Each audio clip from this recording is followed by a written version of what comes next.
Centre of मास के बारे में तो पूरा जानकारी हमारे पास हो गया।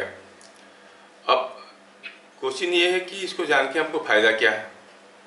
बिना फायदे के तो हम लोग कुछ करते नहीं। फिर भी सेंटर ऑफ मास की लोकेशन के बारे में हम लोग क्या पढ़े। Distance of centre of mass from A point is given by summation of mi ri by summation of mi, where ri is the position vector of mi with respect to the point. Also we have seen the velocity of center of mass is summation of mi vi by summation of mi, where vi is the velocity of center of mass of mi. ध्यान रहे, vi is velocity of center of mass of mi. और acceleration के बारे में क्या दिखे, acceleration of centre of mass, it was summation of mi ai by summation of mi, where ai is the acceleration of center of mass of mi. Acceleration of center of mass can otherwise be found as the net external force on the system by the total mass of the system. ये previous class हम लोग देख चुके हैं. Also we have seen that if individual masses of a system are given displacements dx1, dx2, dx3, etc., then the change in position, then the displacement of center of mass is given by summation of mi dxi by summation of mi. And by changing the position of individual masses, if the center of mass does not change its position, then summation of mi dxi is equal to 0. ये सब हम लोग previous class देख चुके हैं और आप लोग भी बात किए होंगे. फिर हम लोग देखे थे case of two masses. For a system of two masses, if m1 is given a displacement l1, m2 is given a displacement l2, and the center of mass of the system does not change, then m1 l1 must be equal to m2 l2. ये चीज हम जानते हैं. चलिए आज पढ़ते हैं हम लोग न्यूटन्स फर्स्ट लॉ के बारे में.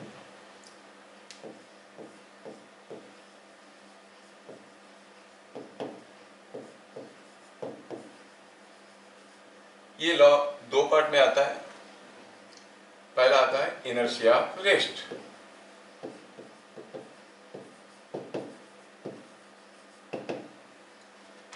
ये जो इनर्शिया टर्म है ये directly refers to mass. Directly refers to mass मतलब जिसका मास ज्यादा है उसका इनर्शिया ज्यादा है. इनर्शिया मतलब जो है वही रहने का जो ख्वाहिश है, हम जैसे ही वैसे ही रहेंगे. It is called inertia. कब तक? जब तक कोई एक्सटर्नल किक या फोर्स नहीं आता है. हाँ? तो जब तक कोई एक्सटर्नल फोर्स नहीं आएगा, कोई बॉडी अगर रेस्ट में है तो रेस्ट में रहेगा. यह है इनर्शिया रेस्ट. तो यहाँ पे कहा जाता है as long as no external force is applied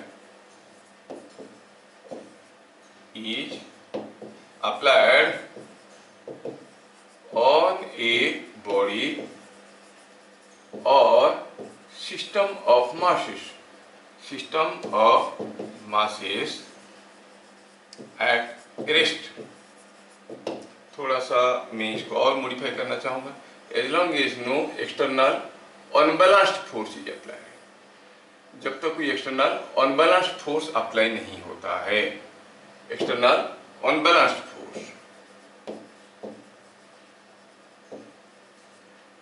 is applied on a body or system of masses at rest, the center of mass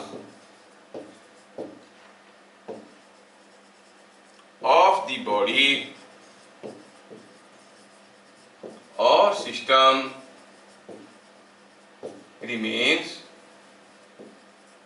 at rest. यहाँ पर हम कुछ चीजें देखेंगे. As long as no external force is applied, unbalanced force is applied.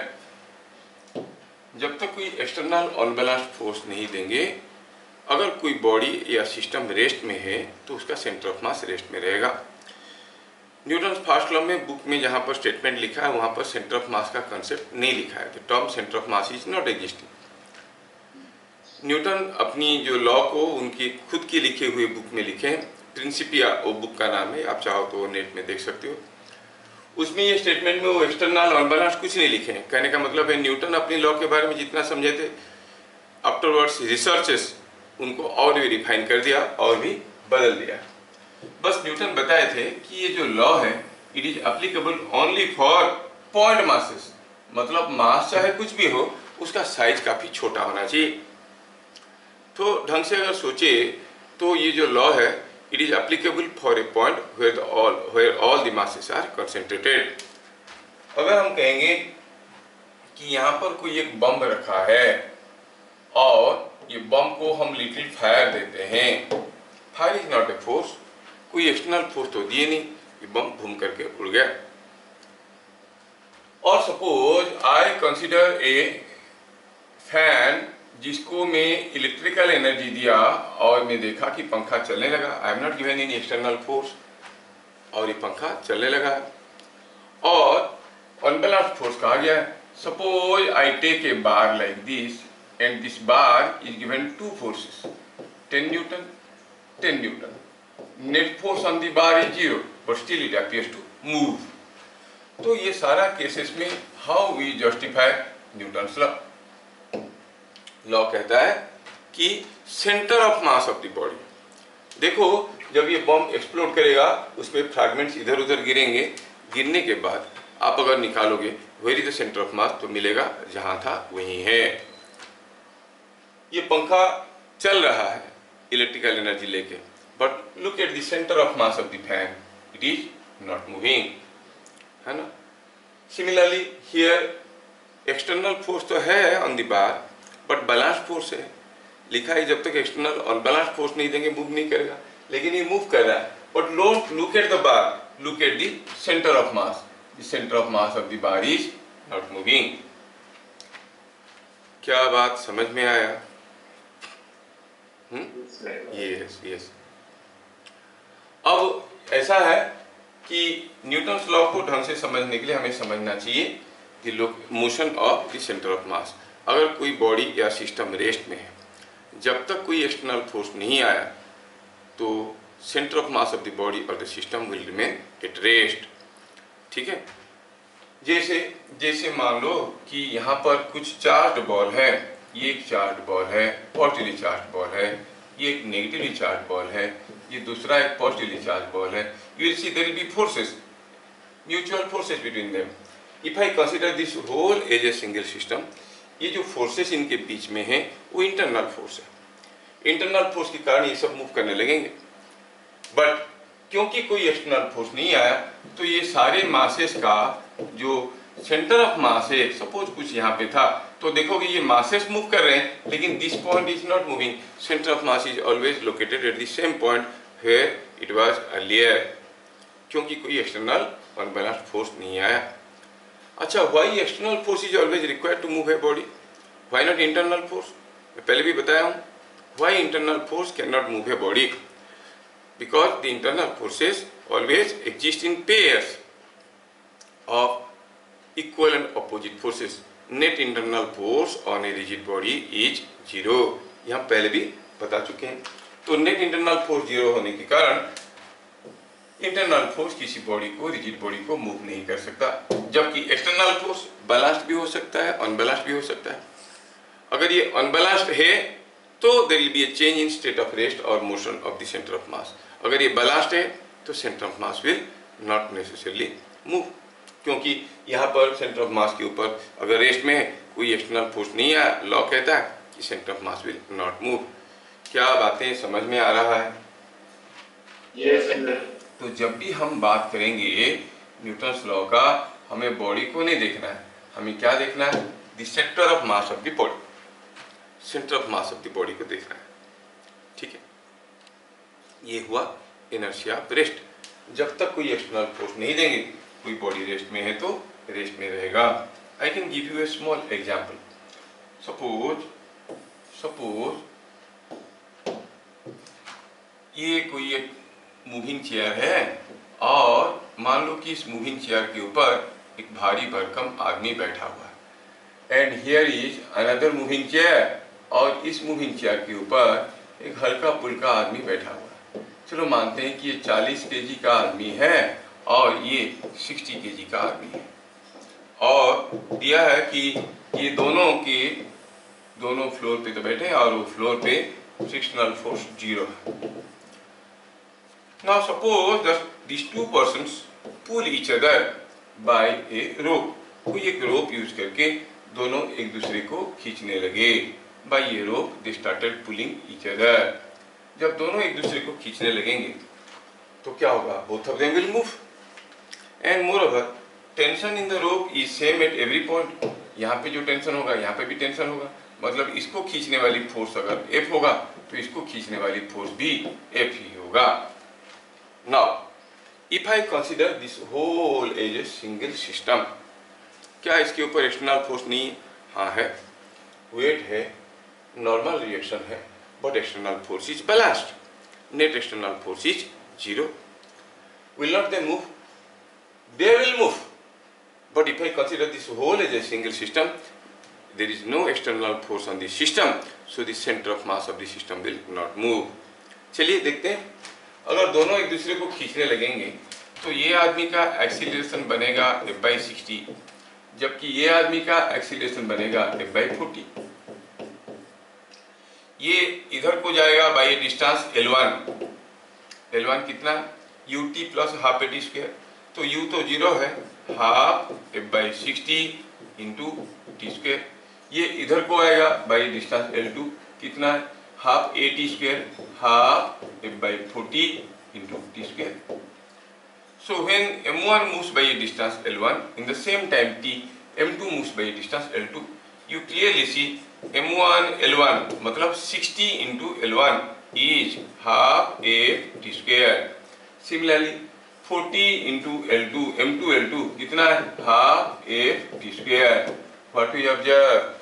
When m1 L1 is equal to m2 L2, the center of mass of the system is not moving, so the persons will move, but the center of mass of the system will not move। ये भी move करेगा, ये भी move करेगा, लेकिन centre of mass move नहीं करेगा। तो ये इधर आएगा, ये इधर आएगा।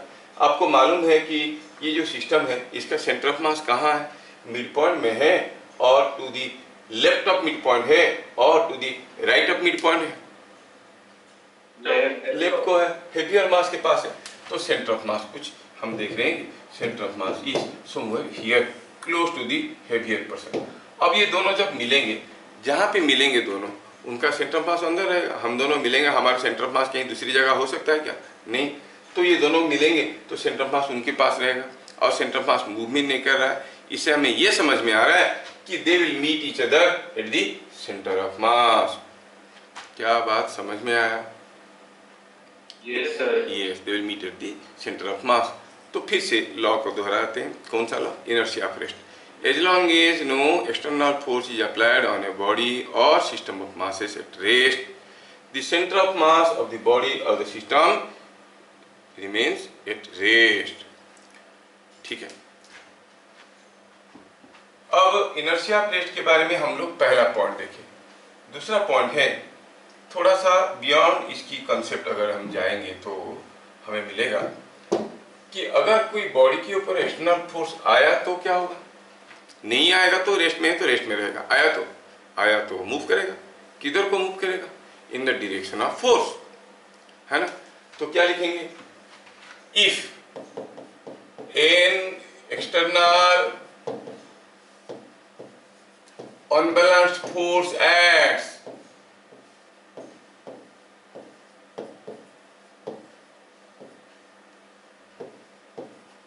on a body or system of masses at rest, then the center of mass of the system starts moving in direction of force. Simple सा चीज है। जैसे अगर मैं कहूं कि मेरे पास दो मासेस है, एक है 4 kg का मास है and this is connected to a another comparatively smaller mass से 1 kg का है। अगर मैं ये दोनों मासेस को क्या करता हूं, ठीक है, मैं क्या करता हूं, यहां पे मैं कोई एक फोर्स अप्लाई करता हूं, तो आप देखोगे कि मोशन कुछ रोटेशनल, ट्रांसलेशनल, ट्रांसरोटेशनल होने वाला है। लेकिन एक चीज इसमें तय है कि जैसे आप फोर्स अप्लाई करोगे, the centre of mass of the system, centre of mass कहाँ है, ये point close to the heavier mass, आप देखोगे ये पॉइंट इधर मूव करने लगा, the centre of mass will move in this direction. बाकी सारा चीज घूमते रहेंगे, लेकिन जब तक आप ऐसे फोर्स लगा रहे हो, ये पॉइंट तो कंटिन्यूअसली सीधे जाएगा और एक स्ट्रेट लाइन में जाएगा, और कैसे जाएगा, along this path. Center of mass will keep on moving along this path. क्या बात समझ में आया? Centre of mass will move. अगर कंटिन्यूअसली आप ऐसे फोर्स अप्लाई कर रहे हो, ये चीज हो सकता है कि लगेगा कि घूम रहा है, ये ऐसे जा रहा है, ये ऐसे जा रहा है, लेकिन देखोगे ये पॉइंट हरदम सीधे इधर को जा रहा है। क्या एक्सीलरेशन में, with an acceleration a is equal to, with an acceleration a is equal to force by mass. Mass कितना है, टोटल मास 4 + 1। क्या बात समझ में आया? Yes, sir. ये हुआ inertia of rest. What about inertia of motion?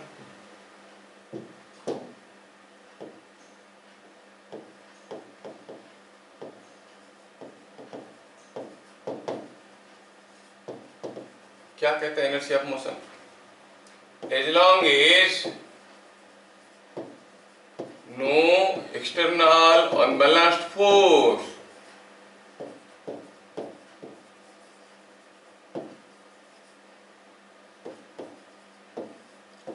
acts on a body or system of masses at rest, a system of masses in motion,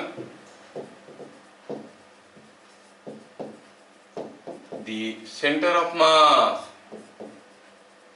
keeps moving with constant velocity.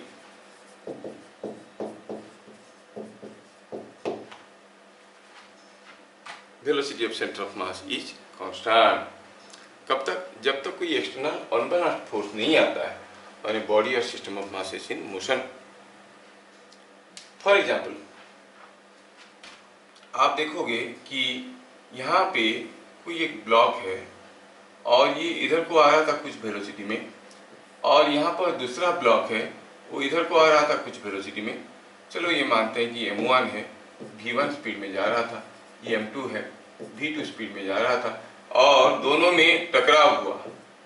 दोनों में टकराव होने के कारण m1 कुछ slow down हो गया, वो कुछ v3 स्पीड में जाने लगा, और m2 शायद उसका डायरेक्शन रिवर्स हो गया, वो इधर जागा v4 स्पीड में। ये m1 है, ये m2 है। अगर मैं ये पूरा सिस्टम को, पूरा दो ब्लॉक को एक सिस्टम मान लेता हूँ, क्योंकि दोनों मूव कर रहे थे तो उनका सेंटर ऑफ मास भी मूव कर रहा था कुछ वेलोसिटी में। क्या वेलोसिटी में मालूम नहीं, कॉल इट vcm। अब यहाँ पर दोनों मूव कर रहे हैं तो यहाँ पर भी centre of mass is moving. क्योंकि बाहर से कोई एक्सटर्नल फोर्स नहीं आया, मारपीट होने के कारण जो इंटरैक्टिव फोर्सेस आया दोनों के बीच में, वो इंटरनल फोर्स है सिस्टम का। इसलिए आप देखोगे ये दोनों मासेस का वेलोसिटी बदल जाएंगे, बट सेंटर ऑफ मास का वेलोसिटी जो था वही रहेगा। पहले अगर सेंटर ऑफ मास जा रहा था 2 मीटर पर सेकेंड में इधर को, अब भी जाएगा 2 मीटर पर सेकेंड में इधर को। क्या बात समझ में आ रहा है? Velocity of centre of mass will remain constant. अब अगर एक्सटर्नल फोर्स नहीं आया तो मैं इसको थोड़ा ऐसे भी समझ सकता हूं कि सपोजिंग मैं कहूं फॉर ए बॉडी और system, for a body or system in motion under some external forces.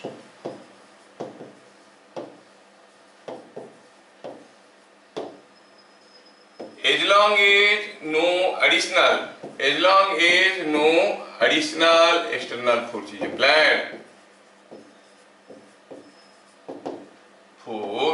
is applied,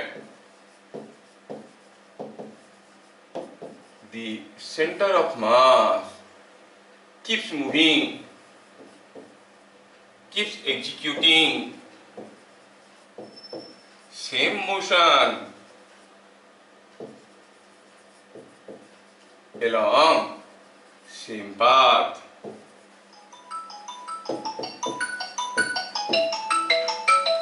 Just a minute.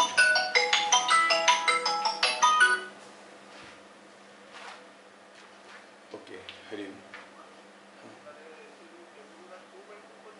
2/3. हाँ हाँ हाँ। तो ये स्टेटमेंट को थोड़ा समझिए, इसके रिलेटेड क्वेश्चंस आते हैं। क्या बोल रहा है कि अगर ए बॉडी और system of masses are in motion, not necessarily with constant velocity, मान लो कि उनके ऊपर कुछ एक्सटर्नल फोर्स आ भी रहा है और सेंटर ऑफ मास मूव कर रहा है, किसी पर्टिकुलर पाथ में जा रहा है, जब तक कोई एडिशनल एक्सटर्नल फोर्स नहीं आएगा centre of mass same motion को एग्जीक्यूट करेगा, सेम पाथ में जाएगा। बहुत ही इंपॉर्टेंट स्टेटमेंट है। You will not find any of your existing books, कितने फिजिक्स बुक है किसी में भी नहीं मिलेगा। लेकिन इसको लेके जब न्यूमेरिकल करेंगे जो क्वेश्चन ओरल बन जाएगा, किसी दूसरे के लिए वो लेंथी क्वेश्चन बन जाएगा। थोड़ा ध्यान से समझो क्या बोल रहे हैं। सपोजिंग हम कहेंगे यहाँ से कोई बॉम्ब को फेंका गया और फेंका गया कुछ ऐसे फेंका गया और ये बॉम्ब कुछ ऐसे जाके ऐसे आके इधर गिरना चाहिए, ये उसका पाथ है। लेकिन हुआ क्या, जब बम यहाँ से जा रहा था वो एक्सप्लोड कर गया। मान लो कि एक टुकड़ा इधर गया, एक टुकड़ा इधर गया, एक टुकड़ा इधर गया।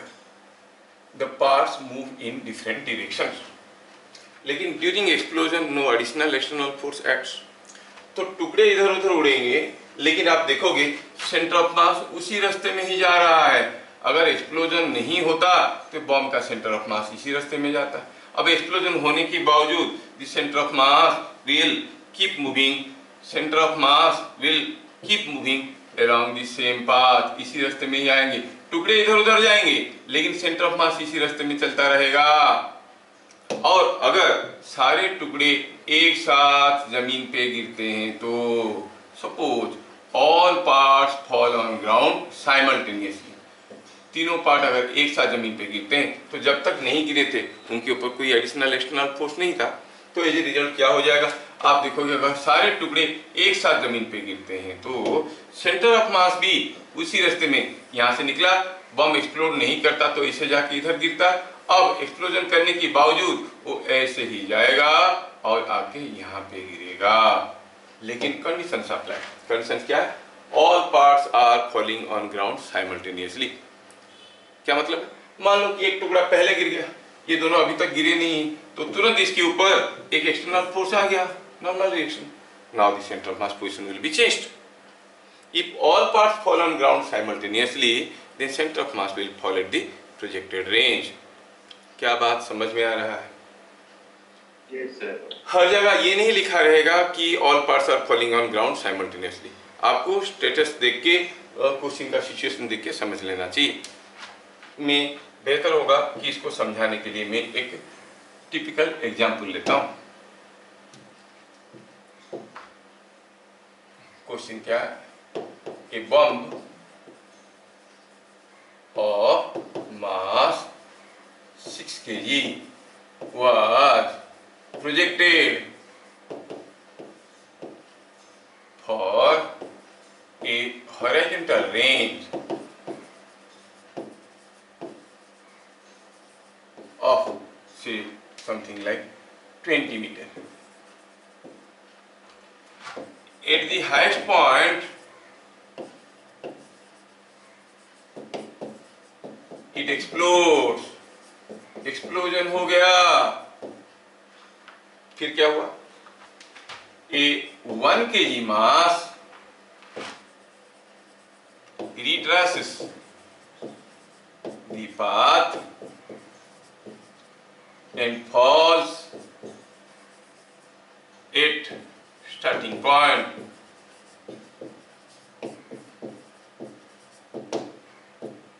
A 2 kg mass momentarily comes to rest. A 2 kg mass momentarily comes to rest.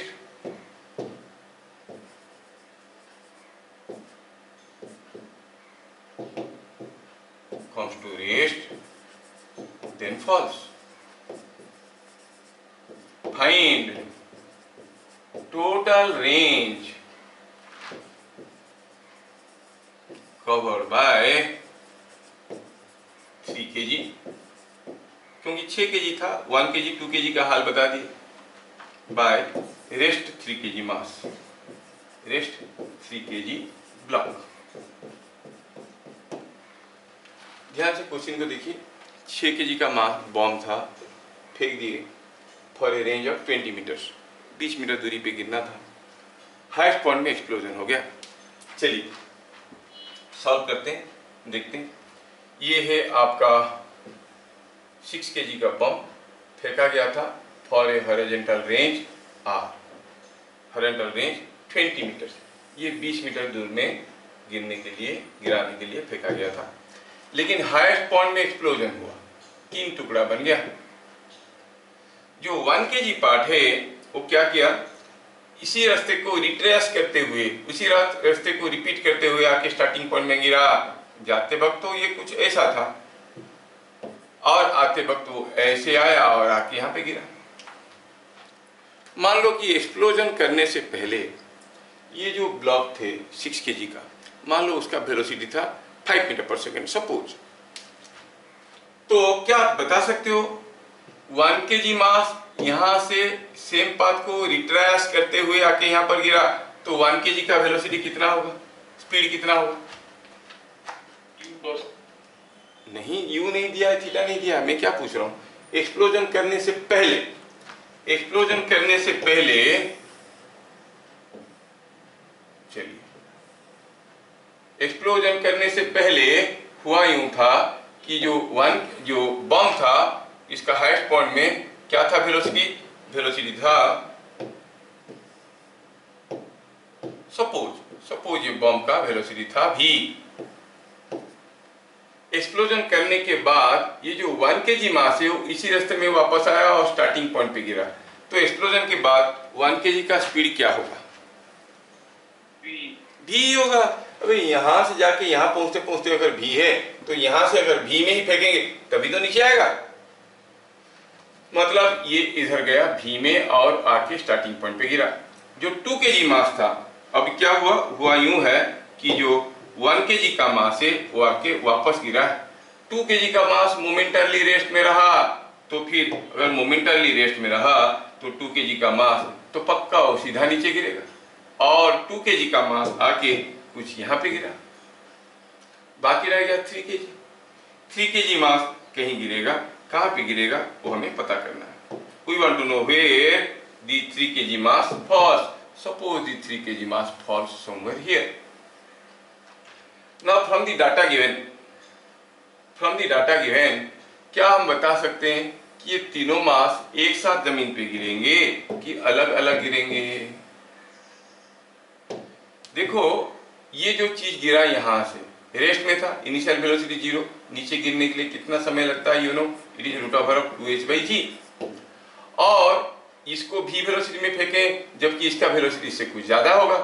Horizontally दोनों थ्रो किए गए, ये हॉरिजॉन्टली इधर आया तो ये भी इधर ही गया होगा। नाउ द क्वेश्चन इज कि कोई भी हाइट से किसी भी वेलोसिटी में कोई चीज को फेंको, उसका नीचे गिरने का टाइम तो √2h/g होता है। मतलब from the question it is understood that all the three parts fall on ground simultaneously. अच्छा, तो तीनों पार्ट ग्राउंड के ऊपर साइमल्टेनियसली गिरेंगे। इस फिगर को छोटा कर देता हूँ, you have understood what it is. Now तीनों पार्ट ग्राउंड के ऊपर साइमल्टेनियसली गिर रहे हैं, मतलब ड्यूरिंग द एंटायर फ्लाइट कुछ एक्सटर्नल फोर्स तो था जो कि mg है, लेकिन कोई एडिशनल एक्सटर्नल फोर्स नहीं आया। मतलब the centre of mass of the system, centre of mass of the system ये तो ऐसे ही जाएगा, एक्सप्लोजन होने के बावजूद वो ऐसे ही आएगा, ऐसे ही आएगा, आके इधर गिरेगा। The center of mass will fall somewhere here. Here will be the center of mass. कितने दूर पे? At a distance of 20 metre. क्योंकि एक्सप्लोजन नहीं होता तो बम यहाँ पे गिरता। ये है 1 kg मास, ये है 2 kg मास, ये 3 kg मास। कहाँ गिरा है मालूम नहीं है। Assume the distance of 3 kg, the overall range of 3 kg to be L. L पता करना है। और ये तीनों मास का सेंटर ऑफ मास यहाँ पे है। तो तीनों मास का सेंटर ऑफ मास अगर यहाँ से यहाँ पे है तो चलो निकालते हैं। Distance of centre of mass from 1 kg, distance of centre of mass from 1 kg कितना हो जाएगा? आप कहोगे इट इज दिया है तो दिख रहा है, सेंटर मास का डिस्टेंस यहाँ से दिया है, क्योंकि जहाँ पर बम गिरेगा वहीं पे गिरेगा सेंटर ऑफ मास। और डिस्टेंस ऑफ सेंटर मास निकालने का तरीका क्या है?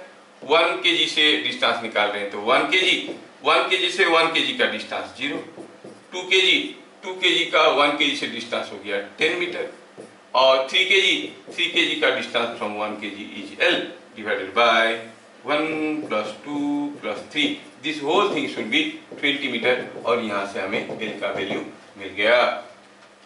क्या बात समझ में आया? Yes, sir. Yes. तो जब तक कोई एडिशनल एक्सटर्नल फोर्स नहीं आएगा, अगर centre of mass of system motion में है तो सेम मोशन को एग्जीक्यूट करेगा, सेम पाथ में, जिस पाथ में जा रहा था उसी पाथ में करेगा।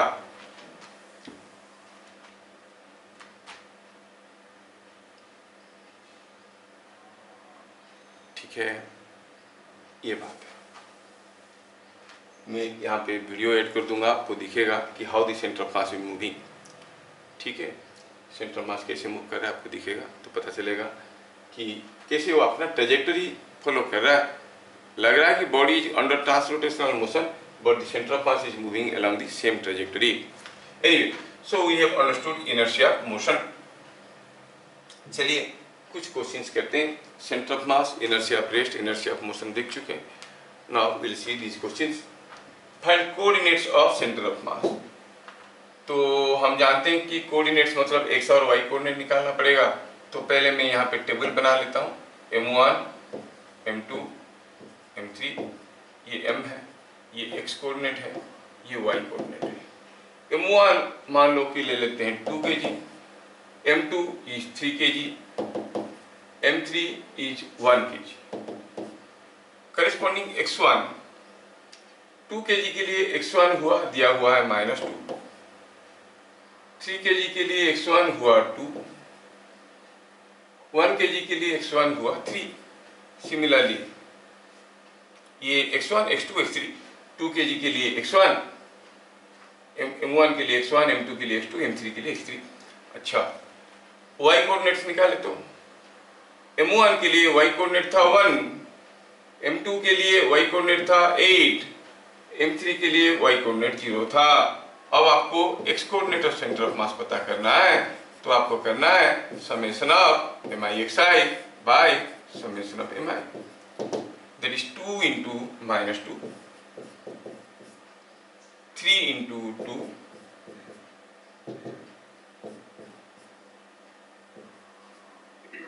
and 1 into 3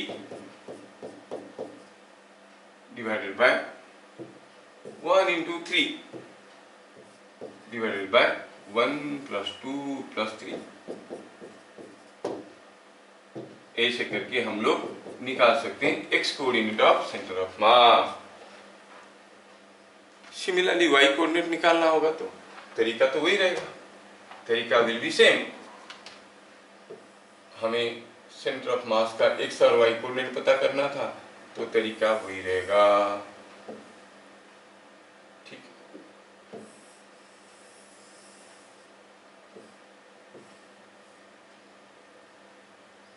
similarly y coordinate का क्या फॉर्मूला बनेगा, summation of mi yi by summation of mi कितना है 2 into 1 plus 3 into 8 plus 1 into 0 by 1 plus 2 plus 3. This will give you the x coordinate मिला था, y कोऑर्डिनेट मिल जाएगा. So you know the location of centre of mass, x coordinate and y coordinate. क्या बातें समझ में आया? Yes, sir. और ये क्वेश्चन सबका बन भी गया होगा, इजी क्वेश्चन था. नेक्स्ट क्वेश्चन,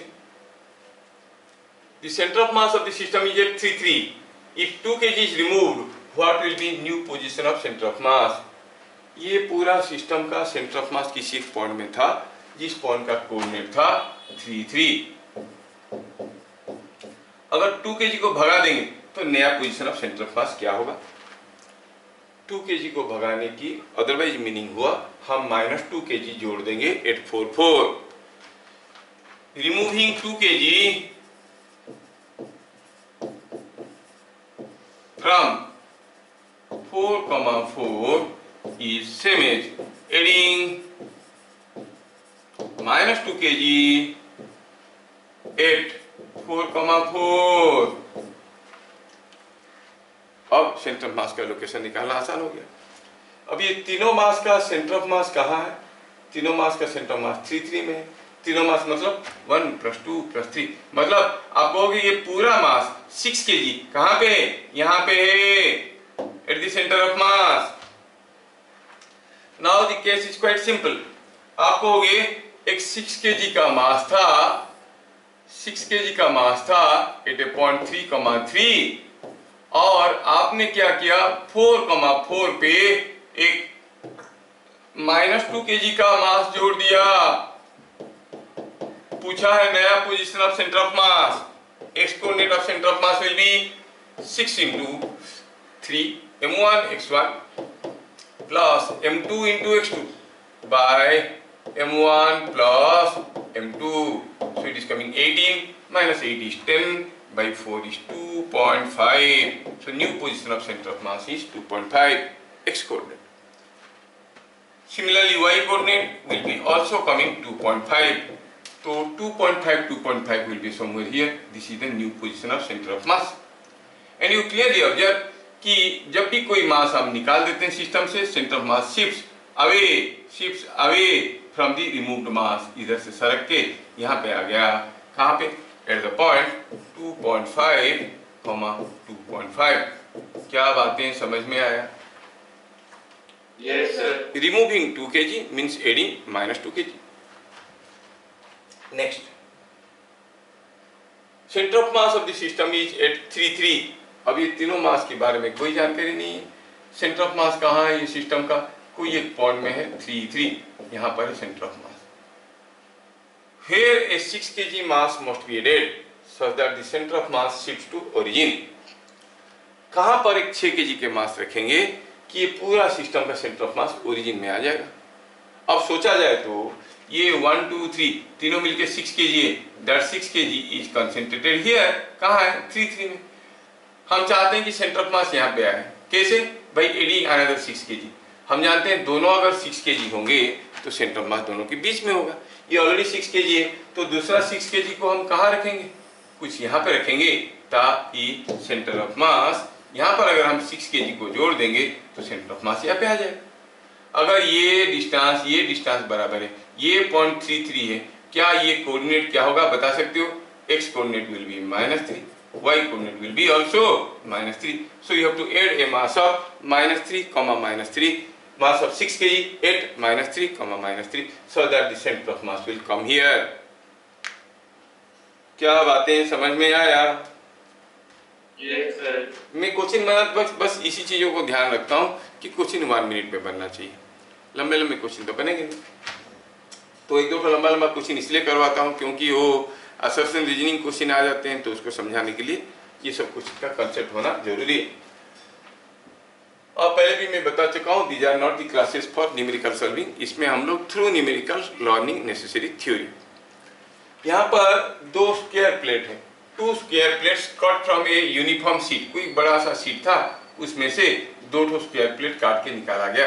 ये एल लेंथ का स्क्वायर प्लेट है, ये 12 लेंथ का है। Find the coordinates of centre of mass. X and Y coordinate of centre of mass पता करना है। चलो इसको मानते हैं m1, इसको मानते हैं m2। चले, अगर m1 है, m मालूम नहीं है कितना मास है, क्या बता सकते हो m2 कितना होगा? ये प्लेट का मास अगर m है, इसका एरिया का ये 4 गुना है, स्क्वायर है, साइड लेंथ 12 का, तो एरिया 4 गुना हो गया, तो इसका मास m है, तो ये हो जाएगा 2m। सॉरी 4 गुना है तो it will be 4m। m1 के लिए x1 is the distance of center of mass of m1 from the axis, तो इसका सेंटर ऑफ मास का डिस्टेंस यहाँ से कितना है? L/2, so it is L/2। m1 के लिए y1 कितना है? Distance of centre of mass from x axis कितना है? L/2। m2 के लिए m2 का सेंटर ऑफ मास तो यहाँ पर होगा, उसका डिस्टेंस फ्रॉम हियर कितना हो जाएगा? बोलो, what is the distance of centre of mass of m2 from here? 12, क्योंकि ये भी L है, ये भी L है, इट इज 12। और y2 कितना होगा? ये है, it is same as L। क्या हम यहाँ से समेशन ऑफ mi(xi) करके बाई mi करके सेंटर ऑफ मास का x कोऑर्डिनेट और similarly y is equal to summation of mi(yi) करके बाय समेशन ऑफ mi करके क्या इसका y कोऑर्डिनेट पता नहीं कर सकते? यस, वी कैन डू, है ना? चलिए आगे बढ़ते हैं। Two similar thin bars each of length L are joined as shown. दोनों सिमिलर बार है, दोनों का लेंथ L है, सिमिलर है तो मास भी बराबर होगा। If F applied at P, इस पॉइंट में मैं एक फोर्स लगाया हूं F, कहां से? यहां से h डिस्टेंस में, कॉजेस ए ट्रांसलेशनल मोशन। बोला है कि ये जो T है, ये T का ट्रांसलेशनल मोशन होगा। सोचो, मैं अगर इसको कुछ यहां से पुश कर देता तो शायद ये जो T है, ये कुछ ऐसा मूव कर जाता, लेकिन बोल रहा है कि इसका ट्रांसलेशनल मोशन हो रहा है। आपने ऐसा पुश किया इसको एक जगह पे कि ये जो T है, ये T कैसे चलने लगा?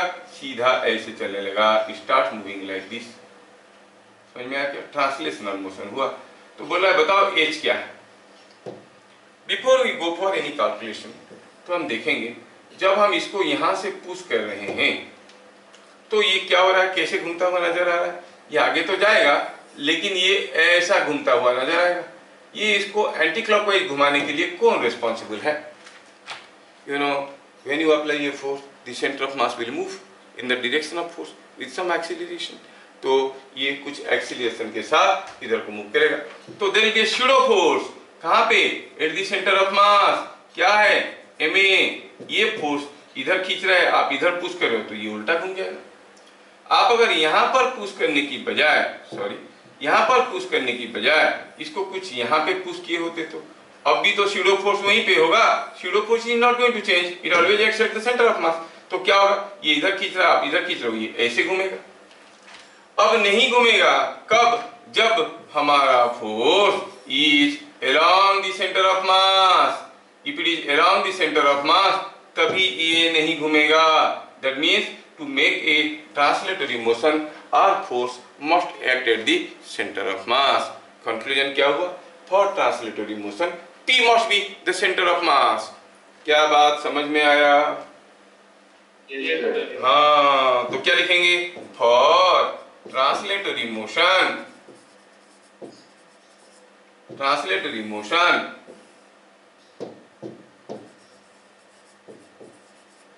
P must be center of mass।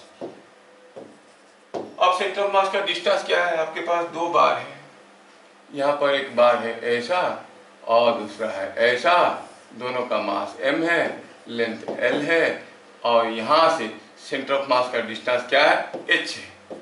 तो आप क्या कहोगे? Distance of centre of mass equal to, चलो हम इसको मानते हैं m1, इसको मानते हैं m2,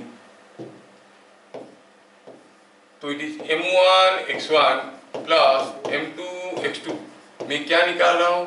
निकाल रहा हूँ distance of centre of mass from here from AB। m1 की जगह लेंगे m, ये m1 है। x1 क्या लेंगे?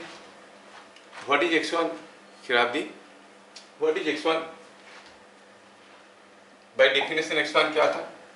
Distance of centre of mass of m1 हम इसको लिए हैं, इसका सेंटर ऑफ मास यहाँ है, उसका डिस्टेंस यहाँ से कितना है? L/2 प्लस m2 कौन है? m2 ये है, ठीक है, वो भी m है, वो भी m है, और उसका x2 कितना है? Distance of centre of mass of m2 from here, ये कितना है? ये भी तो L है, divided by m plus m, is it not coming 3L/4? तो h क्या होना चाहिए? h होना चाहिए 3L/4, तभी ये क्या होगा? Move with translatory motion. क्या बातें समझ में आया? Yes, sir. आगे यहाँ पर from a circular disc of radius r, a circular section is removed as shown. Find distance of centre of mass of the remaining part from O। Remaining part का distance from O पता करना है। I can consider this as a combination of, मैं कह सकता हूं कि ये एक कॉम्बिनेशन है किसका? I can say this is a complete, just a minute,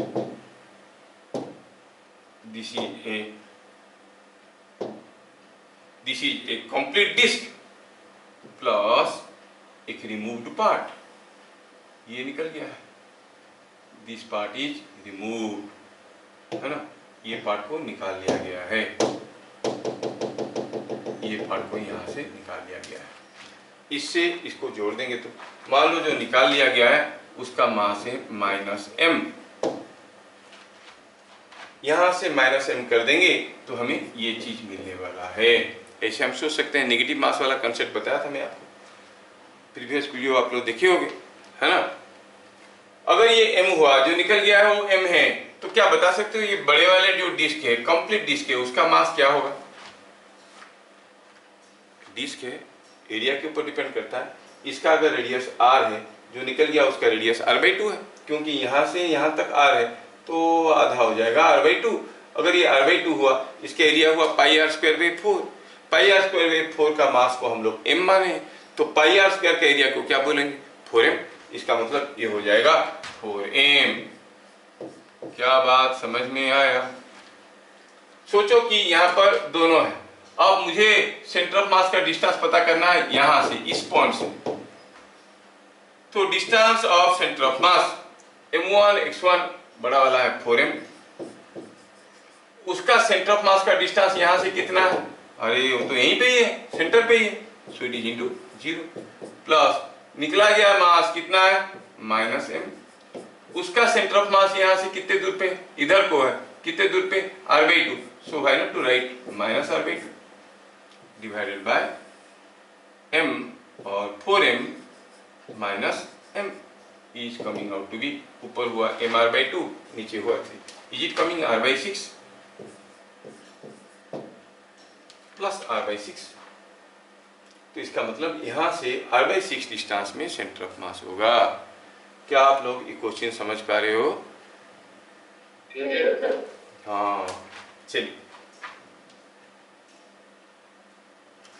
यहाँ पर कुछ ब्लॉक्स रखे गए हैं। 3 similar slabs are on table. Find maximum A for equilibrium.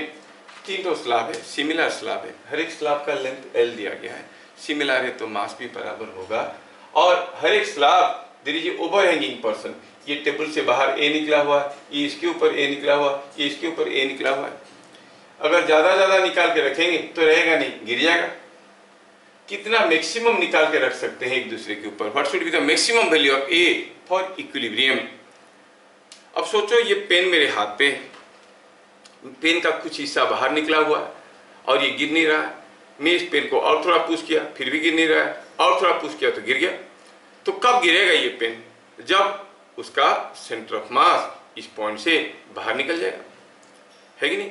क्योंकि weight will act at that point, और ये उसको गिराने की कोशिश करेगा। मतलब for maximum value of A centre of mass P में होगा, पी से इधर को होगा तो गिर जाएगा, पी से इधर को होगा तो गिर जाएगा। अच्छा ये लेंथ कितना है फिलहाल, ये लेंथ है l माइनस ए, क्योंकि पूरा लेंथ l है, ये a है तो ये l माइनस ए है। तो लिखेंगे कि for maximum A centre of mass should be at P, centre of mass P में होना जरूरी है। क्या बात समझ में आया? Yes, sir. Centre of mass P में होना जरूरी है।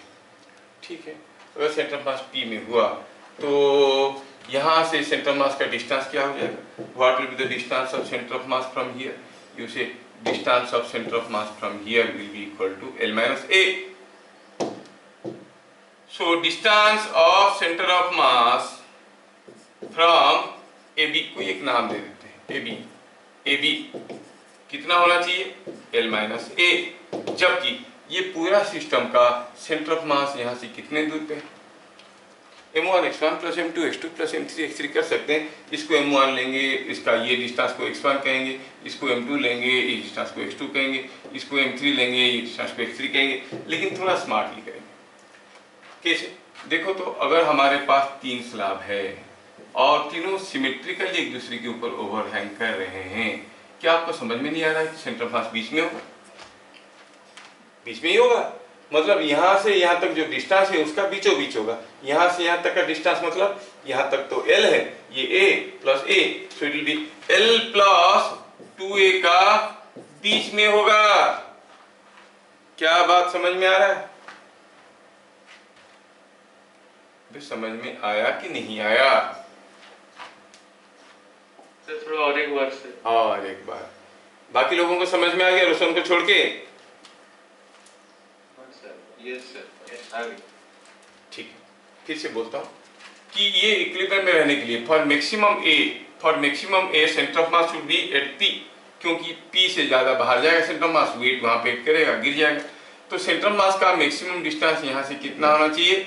l माइनस ए होना चाहिए। जबकि सेंटर ऑफ मास का डिस्टेंस क्या है? ये एंड से ये एंड तक का डिस्टेंस का बीचों बीच रहेगा, सिमेट्री से पता चल रहा है।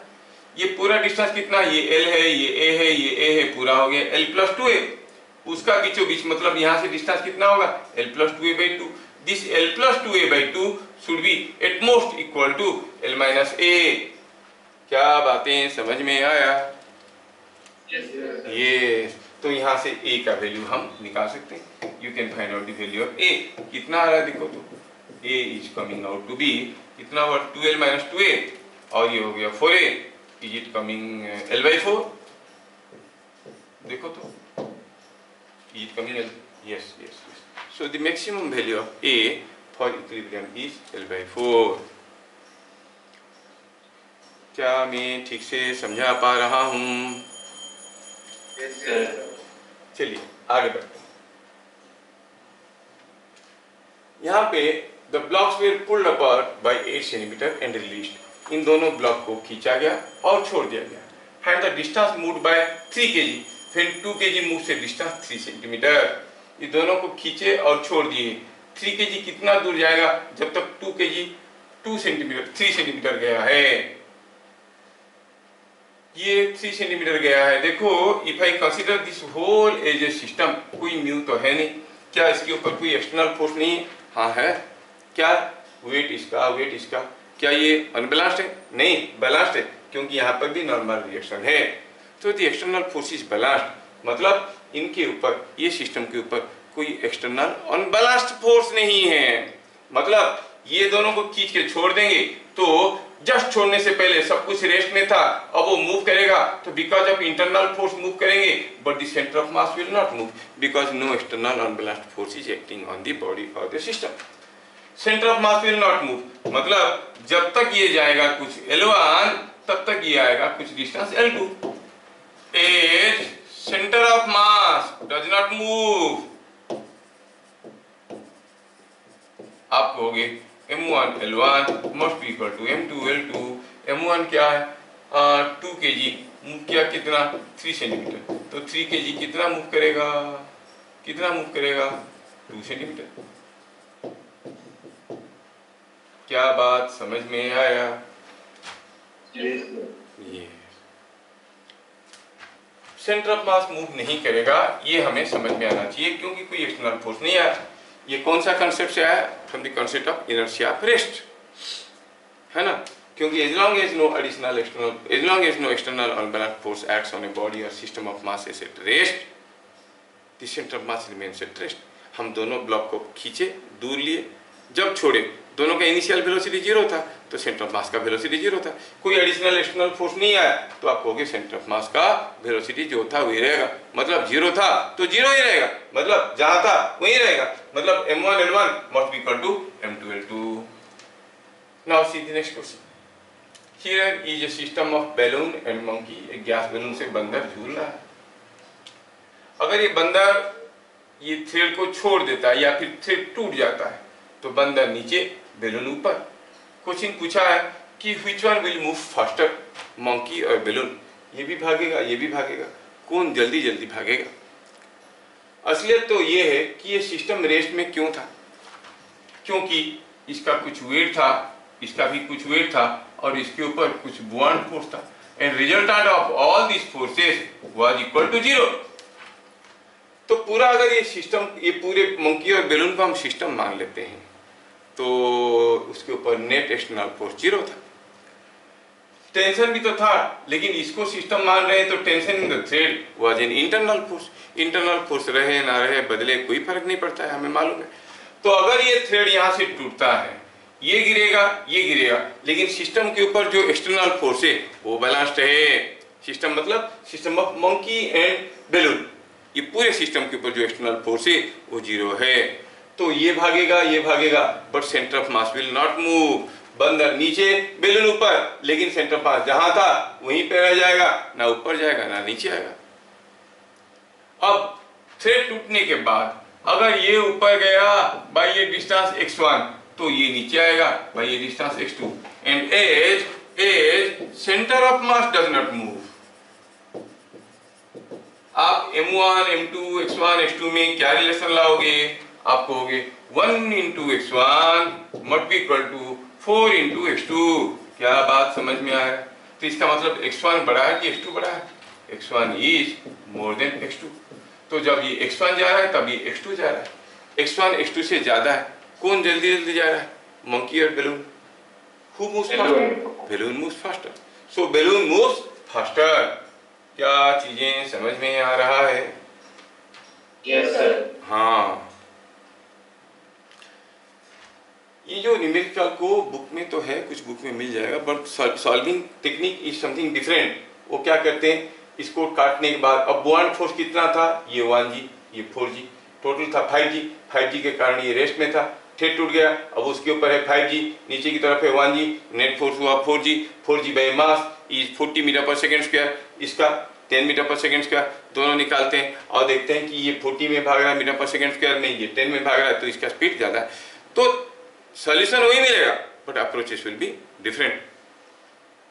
ठीक है, हर क्वेश्चन को हर कोई सॉल्व करता है अपना अपना तरीके में, but the smartest method you have to apply, ताकि you can save your time in the exam. ठीक है, because you are here with we people and learning this classes, तो लोगों को लग रहा है हाँ ये तो ठीक है। If you attend classes of other, अभी यहाँ पर हमारे बगल में भी बच्चे क्लास ले रहे हैं, एलन का हो रहा है, ये रहा है, टोटली कंफ्यूजिंग तरीके से वो लोग सॉल्व करते हैं सब क्वेश्चंस को, पर्टिकुलरली जिस क्वेश्चन में बताया।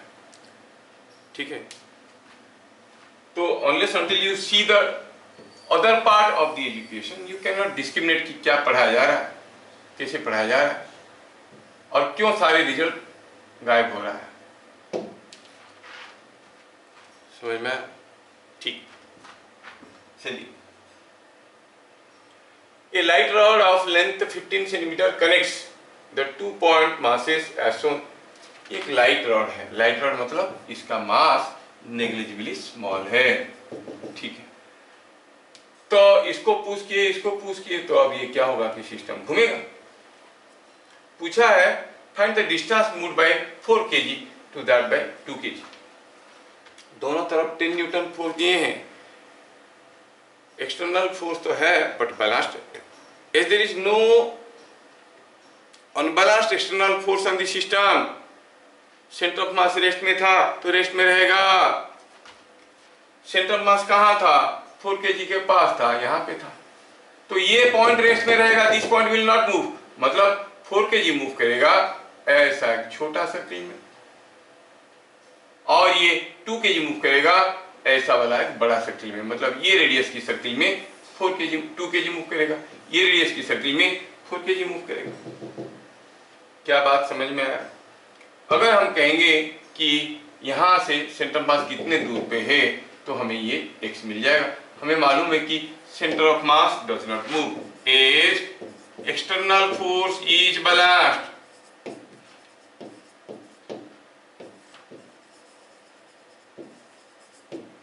Centre of mass does not move, centre of mass move नहीं करेगा। सेंटर ऑफ मास मूव नहीं करेगा का मतलब हुआ ये पॉइंट मूव नहीं करेगा, मतलब अगर ये डिस्टेंस को मैं r1 कहता हूं, ये डिस्टेंस को कहूंगा r2, और ये टोटल लेंथ दिया हुआ है क्या? और डिस्टेंस नहीं दिया था, दोनों के बीच में डिस्टेंस, ऐसे रेशियो पूछा है, रेशियो पूछा है। ये अगर r2 है तो what is the distance of centre of mass from point P? 0, क्योंकि सेंटर ऑफ मास ही तो पॉइंट P पे है। तो हम कहेंगे distance of centre of mass from P is equal to 0, मतलब P से दोनों का डिस्टेंस थोड़ा देखो तो P से इसका ऊपर को है 4r2, ये नीचे को है तो -r1 लिखेंगे। 4r2 plus 2 into -r1, 4r2 plus 2 into -r1 is equal to 0। इससे पता चला 4r2 is equal to 2r1 और r1 by r2 is equal to 2।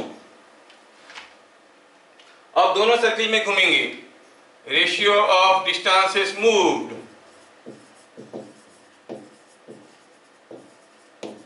Is equal to कितना हो जाएगा? इट विल बी, जो r1 रेडियस में जा रहा है उसका होगा डिस्टेंस 2 पाई r1, दूसरे का 2 पाई r2, so it is coming 2। The ratio of distances moved in one complete revolution is 2:1।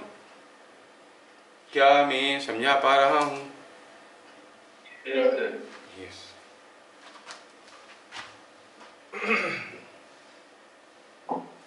Now see this question. I hope you have done it. The iron block of mass 10 gram was released at a distance 10 centimeter. 10 gram को 10 centimeter पे छोड़ दिए from the magnet of 50 gram on a smooth floor. Find the distance moved by iron block before it reaches magnet. ये फिसल के आएगा, magnet खींच रहा है, कोई फ्रिक्शन नहीं है, तो पूछा है ये 10 ग्राम का आयरन ब्लॉक कितना दूर मूव करेगा मैग्नेट के पास पहुंचने से पहले। क्या आपको लगता है कि जब ये मैग्नेट खींचेगा सिर्फ ये आयरन ब्लॉक मूव करेगा? नहीं, ये इसको खींचेगा तो ये इसको खींचेगा, मतलब ये भी मूव करेगा, ये भी मूव करेगा। But if I consider the whole as a single system, तो फिर तो ये जो मैग्नेटिक फोर्स ऑफ इंटरेक्शन है वो इंटरनल फोर्स हो गया। As there is no external unbalanced force, the centre of mass will remain at same, मतलब जैसे जैसे आयरन ब्लॉक इधर को आएगा ये मैग्नेट भी इधर को जाएगा, दोनों यहाँ पे कहीं एक दूसरे को मिलेंगे, यहाँ पे मतलब at the centre of mass they will meet, है ना। तो distance moved by 10 gram block कितना होगा? 10 सेंटीमीटर कि लेस देन 10 सेंटीमीटर कि मोर देन 10 सेंटीमीटर? क्या लग रहा है आपको?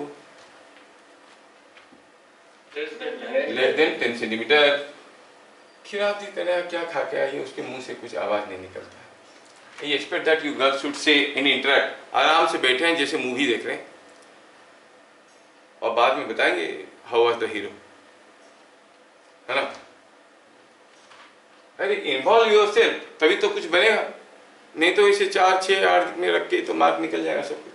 तुम बोलोगे तो मुझे भी पता चलेगा कि तुमको समझ में आ रहा है कि नहीं आ रहा है। Accordingly I will help you. ऐसा नहीं होता है।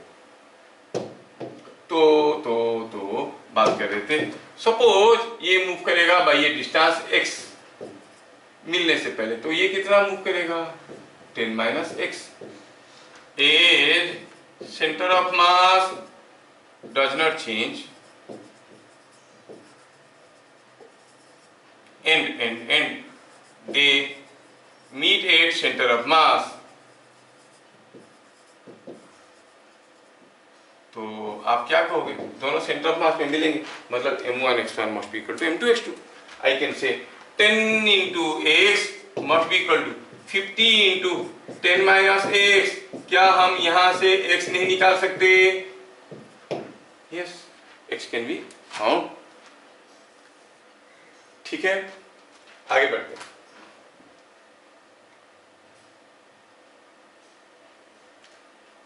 Here is a boat. ये बोट अभी रेस्ट में है, ये बोट रेस्ट में है. 100 kg का बोट है, कोई 50 kg का आदमी एक एंड में खड़ा, सिस्टम इज एट रेस्ट, और ये बोट का लेंथ दिया हुआ 10 metre. Now look at the question. If the man was to the other end of the boat, what will be his displacement. जैसे ये आदमी बोट की दूसरे एंड में जाएगा, उसका डिस्प्लेसमेंट क्या होगा. आप कहोगे सर 10 मीटर दिया है, 10 मीटर होगा. नहीं, प्रैक्टिकली होता क्या है कि जैसे ये आदमी इधर जाएगा, आप देखोगे उसके पांव पे फ्रिक्शनल फोर्स आगे की तरफ होगा, बोट के ऊपर फ्रिक्शनल फोर्स पीछे की तरफ होगा.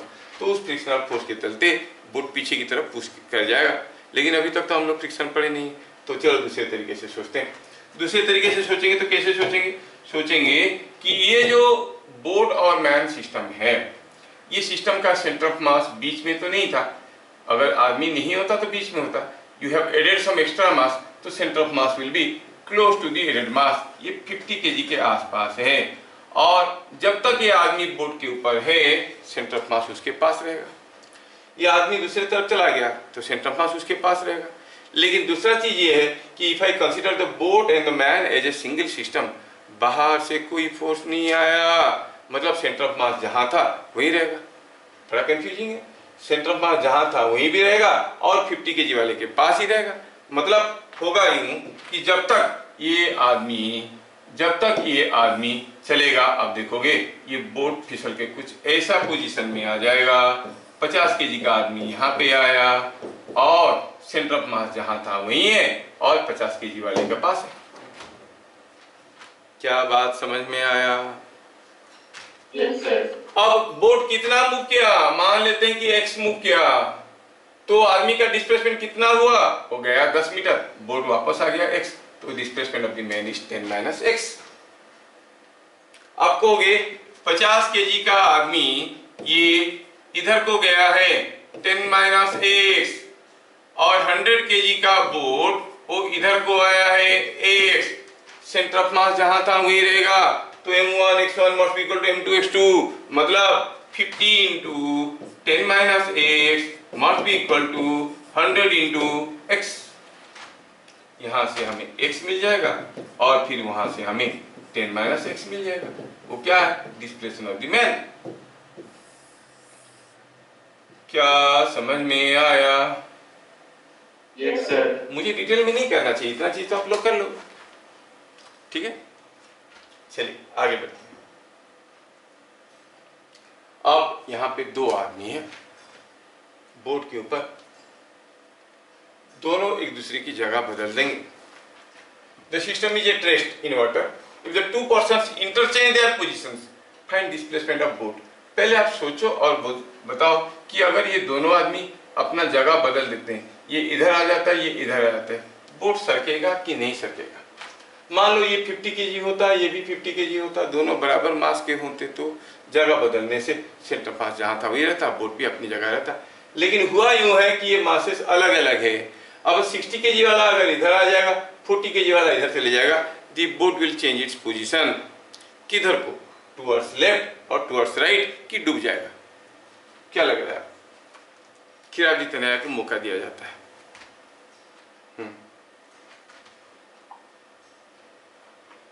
Towards left. टुवर्ड्स लेफ्ट जाएगा, ऐसे लग रहा है उसको. चलिए सोचते हैं. पहले बताओ खिराबी, ये सेंटर ऑफ मास कहाँ था? बीच में था कि 40 kg के पास कि 60 kg के पास? 60 kg के पास था. अब ये 60 kg के पास ही रहेगा, और जहां था वहीं रहेगा. 60 kg के पास रहेगा और जहां था वहीं रहेगा. सोचो तो कैसे होगा?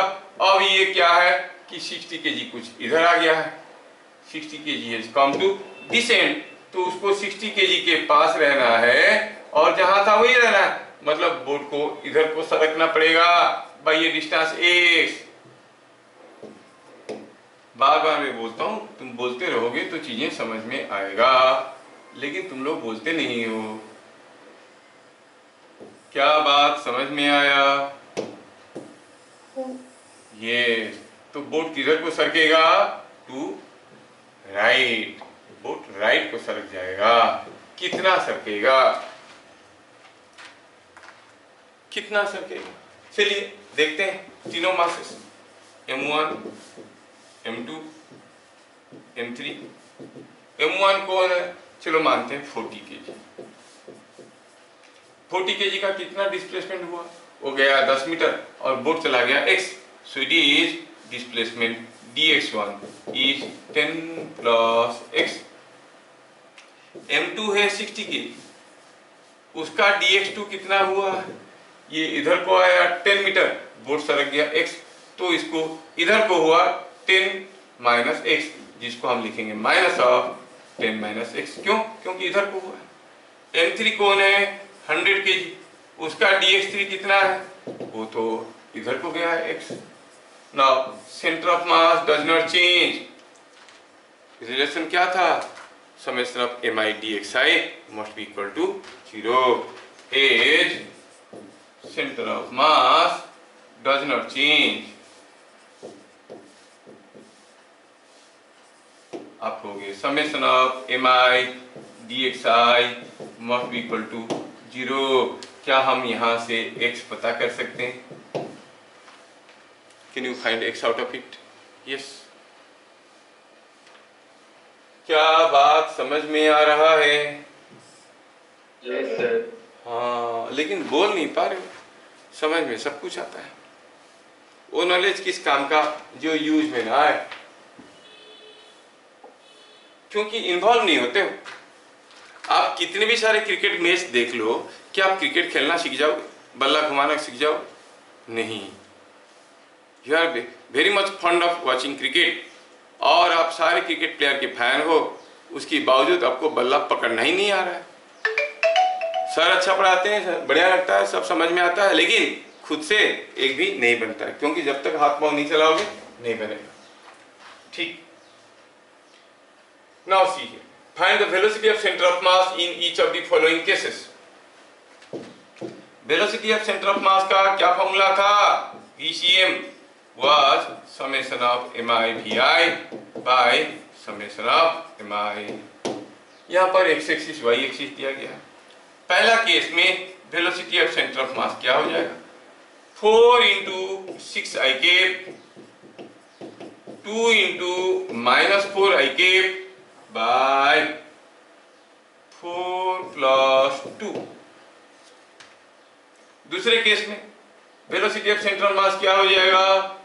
3 into 2i cap 2 into 4j cap by 3 plus 2। समझ में आया? वेलोसिटी ऑफ सेंटर ऑफ मास निकालने का तरीका। अगर मैग्नीट्यूड पूछेगा तो मैग्नीट्यूड भी निकाल सकते हैं। Is it clear? Yes, sir. आगे ये find acceleration of centre of mass of the two blocks. ये दोनों ब्लॉक का सेंटर ऑफ मास का एक्सीलरेशन पता करना है। ब्लॉक्स तो मूव करेंगे, सेंटर ऑफ मास का एक्सीलरेशन पता करना है। इन दोनों का सेंटर ऑफ मास कुछ यहाँ पे होगा, इस पॉइंट का एक्सीलरेशन पूछा है। एक्सीलरेशन निकालने के लिए हमारे पास दो तरीके हैं, summation of mi ai by summation of mi और net external force by total mass. चलो दोनों तरीके से करके देखते हैं। Before we go for all this, क्या आपको मालूम है इन दिस एटूड्स मशीन क्या हो जाएगा acceleration of each mass? Formula क्या है? एटूड्स मशीन में दोनों मास का एक्सीलरेशन का फॉर्मूला अजय साहब।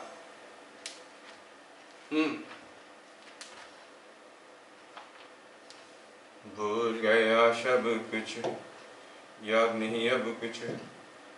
क्या है? भूल गया। चलो सोमनाथ,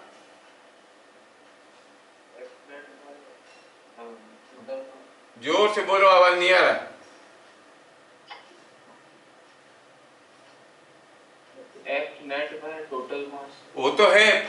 थे इसका रेडीमेड फॉर्मूला? देखो रश्मि हाथ उठा, रश्मि बताओ। ड्राइविंग फोर्स बाय ड्रिवन मास। अरे वो सब तो ठीक है, वो सब तो ठीक है। फॉर्मूला क्या था बता दिए, फॉर्मूला को याद रखना, स्टैंडर्ड फॉर्मूले। हाँ अरे यार m2 minus m1 by m2 plus m1 कैसे मुंह खुलेगा क्लास में? बोलो, जब पढ़ के नहीं आओगे तुम क्लास में मुंह कैसे खुलेगा, है ना? हाँ समय है, कर लेंगे। दिस प्रोक्रास्टिनेशन जो है it will one day kill you. बोले कि 105 क्वेश्चन करने के लिए टाइम नहीं हो रहा है। देखो रिजल्ट क्या निकलने लगा है, जो फॉर्मूला बताए थे भूल गए हो। अभी तो पूरा भास्ट फिजिक्स से क्या क्या चीजें बताने वाले हैं, बाद में इसको पढ़ लेंगे बोल जो सोचते हो, मौका ही नहीं मिलेगा, मौका ही नहीं मिलेगा दोबारा पढ़ने के लिए। कितना चैप्टर है अभी पढ़ने के लिए। ठीक है, तो ये एक्सीलरेशन क्या बन जाएगा? एक्सीलरेशन बन जाएगा 3 minus 2 by 3 plus 2 into G is equal to 2 metre per second square. मतलब ये ऊपर जाएगा, ये नीचे आएगा। और क्या टेंशन का फॉर्मूला भी याद आ गया? यस, याद आ गया, गुजरा जमाना।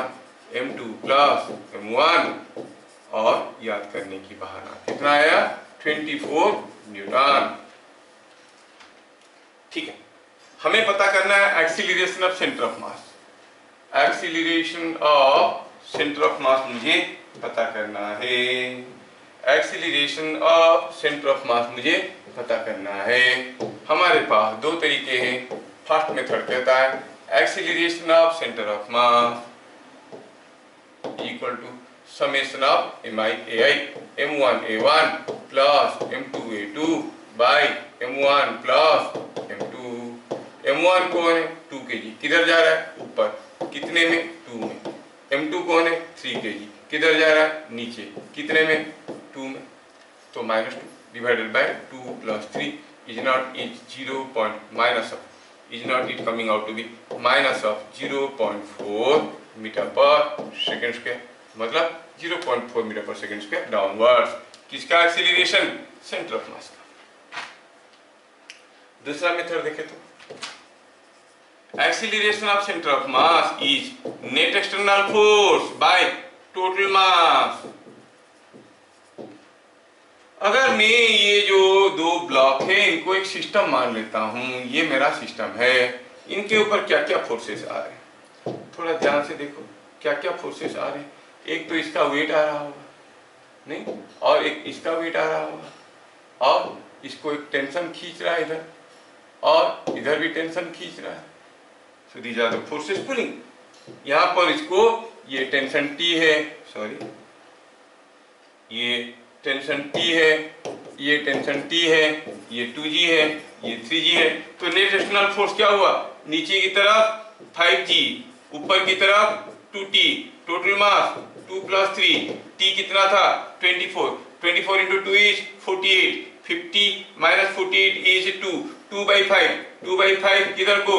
Downward. So that is 0.4 metre per second square downward. तो acceleration of centre of mass can be found either way, the total mass, total external force by total mass, or summation of m1a1 plus m2a2 by m1 plus m2। क्या चीजें समझ में आ रहा? आगे find acceleration of centre of mass. 2 kg का block 4 metre पर second में जा रहा है, 3 kg का ब्लॉक 2 मीटर पर सेकंड में जा रहा है। सेंटर ऑफ मास का एक्सीलरेशन पूछा है, तो तरीका हमारे पास दो है, summation of mi/ai bye summation of mi और net external force by mass.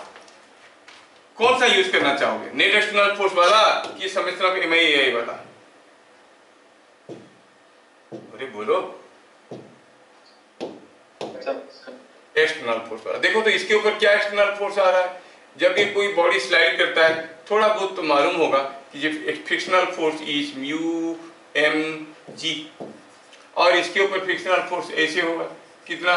Mu 3g। तो आप क्या कहोगे? नेट एक्सटर्नल फोर्स क्या है? Mu 3g minus mu 2g is equal to mu g is equal to 5 newton. कौन सा मास motion में है सिस्टम का, दोनों मास मोशन में 2 + 3 that is equal to 5 kg।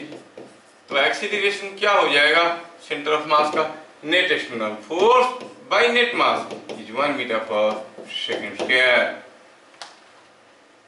और निकालना चाहोगे तो निकाल सकते हो, इसका एक्सीलरेशन निकालो, m1a1 + m2a2 by m1 + m2 करो, you will get the same thing. क्या चीजें हजम हो रहे हैं ये। नेक्स्ट, ये कोई एक डंडा है, if thread at point P is cut, find by how much distance the lowest point slips. ये तुम्हारे एंट्रेंस में आ चुका है। अगर ये थ्रेड को यहां से काट देंगे, ये डंडा गिरेगा, लेकिन गिरते गिरते इसका निचला हिस्सा कुछ दूर फिसल जाएगा, कितना फिसलेगा वो हमें पता करना है। सोचो कि इस थ्रेड को काटने के बाद ये गिरेगा, पहले तो रेस्ट में था, थ्रेड को काटने के बाद गिरेगा क्योंकि कुछ एक्सटर्नल फोर्स आया। क्या क्या फोर्स आया, mg आया और नॉर्मल रिएक्शन आया, फ्रिक्शन तो है नहीं, स्मूथ है, दोनों वर्टिकल है, दो वर्टिकल फोर्सेस का रिजल्टेंट वर्टिकली होगा। अब वर्टिकली कितने भी फोर्स ले लो, इनका रिजल्टेंट वर्टिकली होगा, that means the net force is vertical. अब जैसे थ्रेड काट देंगे ये गिरेगा, क्यों, क्योंकि there is some external unbalanced force, vertical force. और जब भी कोई बॉडी रेस्ट में है उसके ऊपर कोई एक्सटर्नल फोर्स आता है, हम लोग देखें कि the centre of mass moves in the direction of force, तो होगा क्या, इसका जो सेंटर ऑफ मास है it will straight way come down and strike somewhere here. Centre of मास आके P में गिरेगा, ये समझ में आना चाहिए। सेंटर ऑफ मास अगर P में गिरेगा तो सोचो कि ये सेंटर ऑफ मास, ये बार का मिड पॉइंट कहां पे होगा, mid point will be at P, इसका मिड पॉइंट होगा एट P। क्या बात समझ में आया, mid point of the bar will be somewhere at point P। मतलब ये बार कितना फिसल जाएगा, ये बार कुछ लोअर एंड इतना फिसल जाएगा। पहले यहां से यहां तक का लेंथ कितना था, इट वाज ये अब ये लेंथ कितना है, इट इज L/2। पहले ये लेंथ कितना था, ये μ=0 को थोड़ा इधर भगाते हैं। जब ये गिरा नहीं था तो ये डिस्टेंस कितना था, ये था, ये L/2 है, ये थीटा है, तो आप कहोगे ये डिस्टेंस कितना था, it was L/2 cos theta. पहले ये डिस्टेंस L/2 cos थीटा था, अब ये डिस्टेंस L/2 है, तो कितना फिसल गया, x = L/2 minus L/2 cos theta which is L/2 into 1 - cos theta. क्या बात समझ में आया? Yes, sir. If a body or system of masses is at rest and an external force, unbalanced force acts on it, the center of mass moves in the direction of external force। तो ये force की direction में move करेगा, तो हम क्या लिखेंगे, centre of mass moves vertically down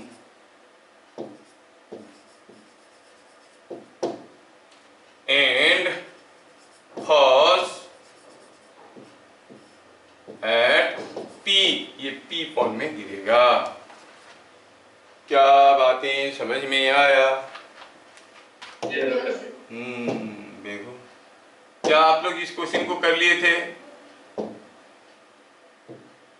रोशन, हाँ या ना? क्यों?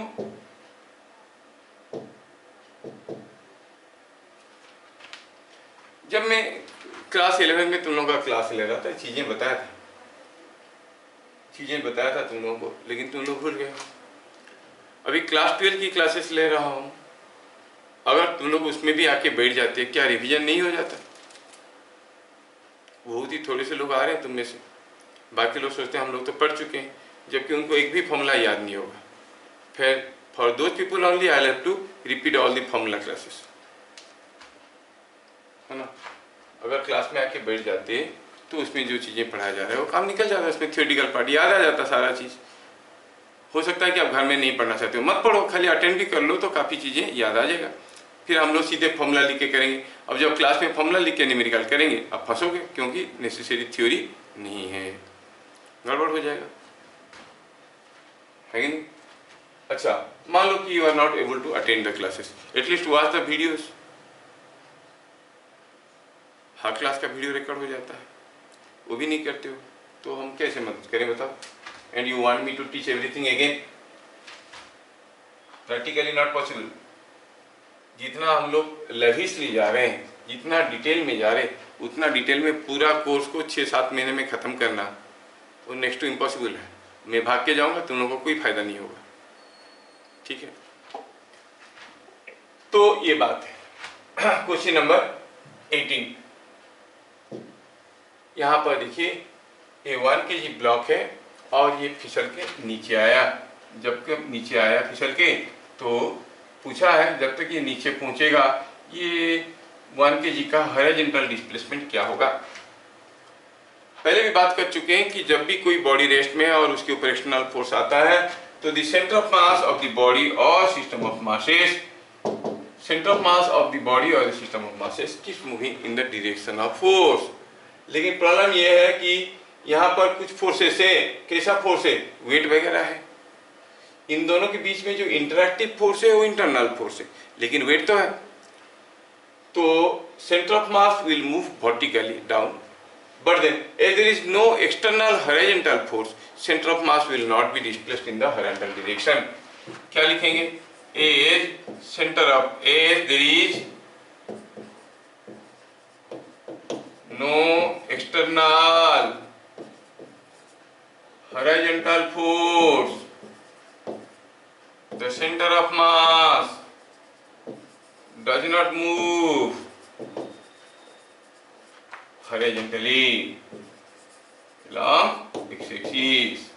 मतलब होगा क्या कि देखो ये जो ब्लॉक है, ये जब नीचे आएगा, ब्लॉक ने इसके ऊपर एक नॉर्मल रिएक्शन देगा और ये ब्लॉक के ऊपर देगा। ये ब्लॉक है तो ब्लॉक के ऊपर भी एक नॉर्मल रिएक्शन आएगा और इसके ऊपर भी आएगा। ये जो नॉर्मल रिएक्शन है उसका एक कंपोनेंट ऐसे रहेगा, इस कंपोनेंट ऐसे रहेगा। This component will try to press it but this component will try to push it. सोचो कि किसी, ये मान लो कि फिसलन चीजें हैं, यहाँ पे आपका पाँव गिर गया, ये चिपक के भाग जाता है कि नहीं इधर, because the component of the horizontal component of the normal reaction exerted by your foot. तो ये अब इधर आएगा। जैसे ये फिसल के नीचे पहुंचेगा, यू विल सी दी, जब तक ये नीचे पहुंचेगा तब तक आप देखोगे कि ये जो ब्लॉक नीचे पहुंच रहा है, तब तक ये वेट यहाँ पे नहीं है, कुछ यहाँ पे आ गया है, और ये ब्लॉक यहाँ पे नहीं है, यदि ब्लॉक है come down to this edge. अरे ये ब्लॉक यहाँ से फिसल के जब तक नीचे पहुंचेगा तब तक देखोगे ये कुछ दूर इधर को फिसल गया है। कितना फिसल गया है? अगर हम कहेंगे ये x फिसल गया है तो ब्लॉक का हॉरिजॉन्टल डिस्प्लेसमेंट कितना हुआ? ये मूव नहीं करता तो ब्लॉक का डिस्प्लेसमेंट 4 होता, लेकिन ये इधर को आ गया x, तो ब्लॉक का पोजीशन कहाँ था? यहाँ था। यहाँ से यहाँ तक का डिस्प्लेसमेंट कितना हो जाएगा? It will be 4 minus x. So when 1 kg moves by 4 minus x, the 5 kg moves by x.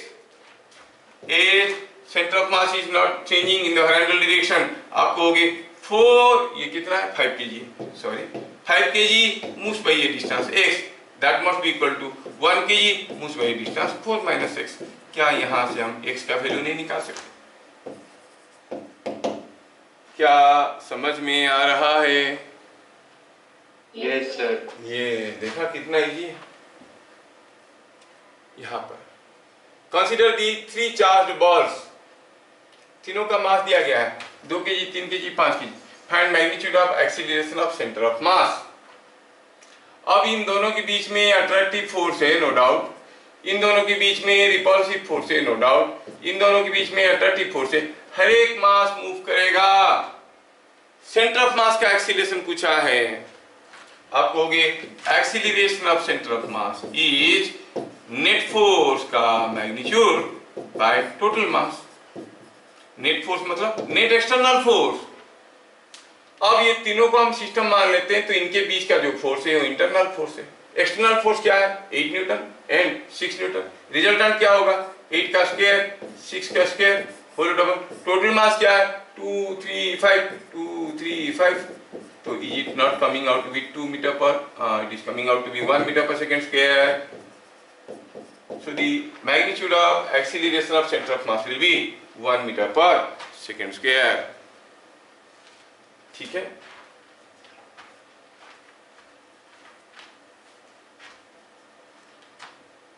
ठीक है। सारे कोचिंग सेंटर में मैं देख रहा हूँ कि वो शुरू में 1-2 महीना एकदम आराम से पढ़ाते हैं, ताकि बच्चे बोले कि हाँ मस्त पढ़ाई हो रहा है, सब कुछ समझ में आए। I am talking about 2 coaching centres here eight Rourkela. एक है उसका एक्सिस का क्या, और एक तो है क्या वो एलन। 2 हफ्ते में वो लोग न्यूटन्स लॉ, 2 हफ्ते पहले न्यूटन्स लॉ स्टार्ट हो रहा था, अभी रोटेशनल डायनेमिक्स खत्म हो रहा है। सोचो, within 15 days laws of motion, friction, conservation of momentum, circular motion, work energy power, collision सब खत्म करके पहुंच गए कहाँ? रोटेशनल डायनेमिक्स में चल रहा है उनका। ठीक है, remember you are in safe hands on a read.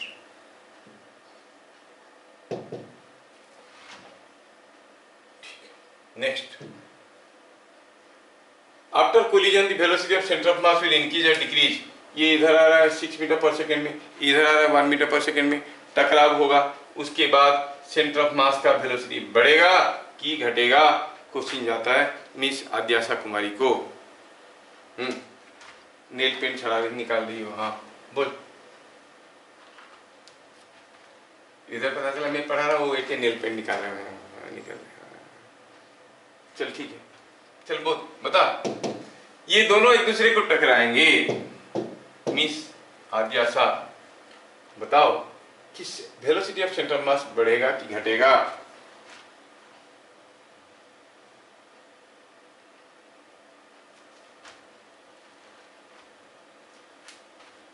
क्या होगा सोमनाथ? सेम रहेगा। आज की क्लास की बिगिनिंग में बताया हूँ, if I consider this whole as a system, क्योंकि कोई एक्सटर्नल फोर्स नहीं आ रहा है, तो centre of mass is not going to change its state of rest और motion. Initially centre of mass motion में था, तो अभी सेंटर ऑफ मास मोशन में ही रहेगा। जो वेलोसिटी में था वही वेलोसिटी में रहेगा, क्योंकि इनके बीच में जो मारपीट वाला फोर्स है that is an internal force of the system. तो आंसर होगा रिमेन सेम।